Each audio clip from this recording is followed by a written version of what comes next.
So I'm going to tell you guys a secret. Can you guys keep a secret? No, seriously. Just put your phones away. I've lived my life in public service. I help run a company called Code for America, which do you guys know? Yes. And then was the chief data officer for LA, and then now I'm the chief innovation officer here in Sacramento. So public service is my life. And I will tell you this, that I actually keep a copy of the Constitution in my pocket.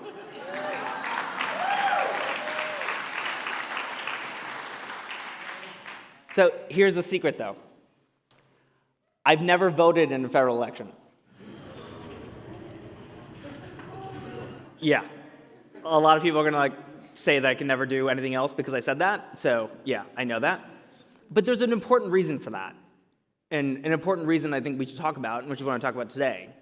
Because when you think about what the federal government has done in the last 8 years, it's limited, right? So the last major piece of legislation that the federal government has passed was the Obamacare Act, right?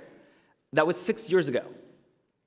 Everything else since then, immigration reform, held up in the courts, new people in the Supreme Court, held up. And I think this is best signaled by the fact that there was a study done recently about the level of trust in federal government, and 23% of people trusted federal government. 23%. On the flip side, local government had 73% of people trusting their local government. So that means of all of you, so if you look around, there's 3 of you that likes local government, and 1 of you likes federal government, and so you guys can figure out which one is which. No, just take a second and do that. And what I want to talk about today, with the time that I've got, is why I think that's the case. I think there's a really important and exciting reason why we love local government and why we can do exciting things with local government now, here, today. So I'm going to give you an example of why. So I used to run this company called Code for America, and we focused on helping cities solve problems with technology. So this is a picture, 2 pictures of New Orleans and blight, so vacant housing in New Orleans, right? This is a big problem in New Orleans, of course, after Katrina, that there was a lot of vacant housing there, right? Thing is, by the way, it's not just a problem in New Orleans. It's a problem everywhere, right? I'm from St. Louis, and I will tell you, when I talk to the mayor, he says this is one of the biggest problems they have, and it's one of the biggest problems here in Sacramento, too, because vacant housing are hotbeds for crime and really not good for that neighborhood, right? So cities have to figure out how to deal with it. What was fascinating when we were in New Orleans is there's this woman. She's wonderful. Her name's Miss Rita. She cared about her community. She was older, retired, didn't have anything else to do with her time, so she wanted to focus on figuring out what's going on with the community. And so she would literally, with paper maps, track what's going on with vacant housing in her community. Like if you walk into her house, you would see these big pieces of paper, which are apparently called Tom's Guides, that I'm too young to know what those really mean, all around her house that she's tracking manually what's going on. But here's what's fascinating. The mayor had the same problem.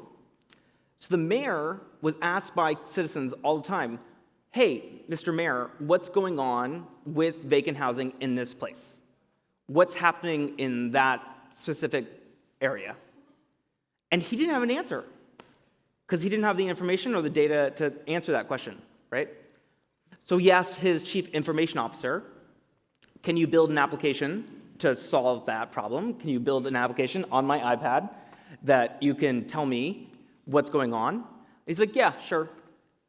It's going to cost me $3 million and take 3 years. Because that's usually how government does business. But we took a different approach in New Orleans, right?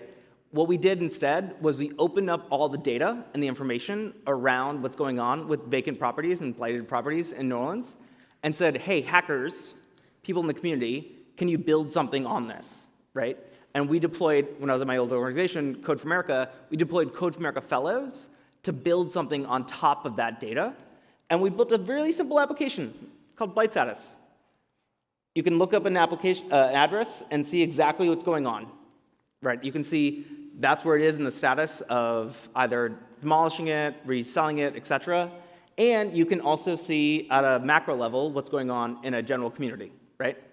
So that itself is interesting. But the thing I want to talk to you guys about, what I think is most important and interesting, is, do you want to guess who the main user of the application was? It was Habitat for Humanity. Yeah. So it was literally a community organization that needed basically effectively a CRM to track what's going on in the community, and this provided them that application, right? So that, I think, is what's most exciting about building new technology for cities, is that you can empower people who aren't technological, right, to do things that help their city better, which is why I think the future of cities is technology. Right? I think the way we make cities work effectively in the 21st century is using technology. And that's for good reason, because cities do stuff, right? Cities do things like things that are vital but totally mundane, like picking up trash. Things that are vital but totally dangerous, like putting out fires. This is a picture of literally putting out a fire in Southern California this week. And then things that are just simply vital, right? Which is getting people to school. That's what cities do. Like, we do things, right? This is why I think people trust cities way more than they trust the federal government, because they know that we're the ones that are delivering the services that they need. Sometimes they do some cool stuff. So this is a picture of the Wicked Cool Tree in Boston. So this is a tree they set up in City Hall where you could tweet at this hashtag, and it would change the color of the tree based on your tweet. They also did a thing in Boston where they took a food truck and repurposed it as a City Hall to-go food truck, and they would do city services anywhere you wanted to go, where they would have that there. So it's hard not to trust a city when they're that cool, right? But I think most importantly, this is a quote from the mayor of Minneapolis, that there's no such thing as a Republican or Democrat way to pick up trash. I mean, maybe I could take off my jacket or something, I don't know. But there's no such thing as that. So that's an important perspective on local government, is that it's not about traditional partisan politics. It's about getting, sorry for my language, getting shit done. And that's what we care about, and that's what we do. Again, I'm totally gonna get fired for saying that. Okay, so that's government, right? So government's moving in this area that they have to focus on technology more. But technology is also really focusing on urban, right? So imagine, how many of you guys took Uber to get here? I thought more people than that would do that. Or Lyft, maybe, if I add that in there. Okay, well, so in any event, there's a lot of new technology that only focuses on, or only is possible because of the urban environment, right? You couldn't have Uber if people didn't live in urban environments, right? There wouldn't be enough people around. You couldn't have Airbnb without urban environments, right? And Waze and Google Maps and everything else that we use on a daily basis only works because we all live in cities. Which totally makes sense, because right now, 50% of the world's population lives in cities. 50%. In the next 10 years, it's going to be 67% live in cities. So technology has to be fundamentally urban, right? And the most exciting technologies that we see are urban.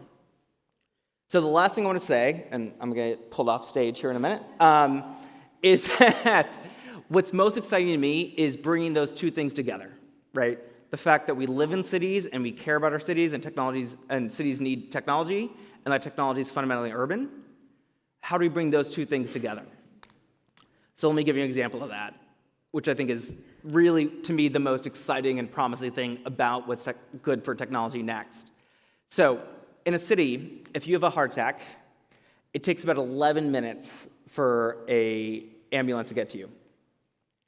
If you bring that number down to 8 minutes, you have a 67% more likelihood of not dying. Kind of important. The problem is cities are overwhelmed with 911 calls, so it's hard for them to respond to you. So there was an interesting company called PulsePoint that was launched a couple years back, helped launch it, and what they decided to do was, you may know how to use a defibrillator, right? You may know how to help someone with their heart attack, right? Why don't we ask you to do something, because you're right there next to the person who's having the heart attack, instead of asking the ambulance to come from 10 miles away or 5 miles away, right? There's someone right there who can help you, right? And there's an AED right there that can help you. So there's this company called PulsePoint that started that literally says this. It texts you, if you launch the application, that says, hey, someone's dying near you. Can you help them out? That's what's possible with technology, right? That's what's possible with cities, right? And I guess in closing, what I'll say is this, and you can't give us a talk about cities without quoting Jane Jacobs, so I have to do this. Cities can have the capability of providing something for everyone only because and only when they are created by everyone. Blight status app wouldn't work if people weren't stepping up for Habitat for Humanity. The PulsePoint app wouldn't work if people weren't stepping up to do that, right? And so my call to action for everyone here is let's make Sacramento a fantastic, great new American city. Let's do what we can to make it better, and let's do what we can to be better citizens in the city. So, thank you.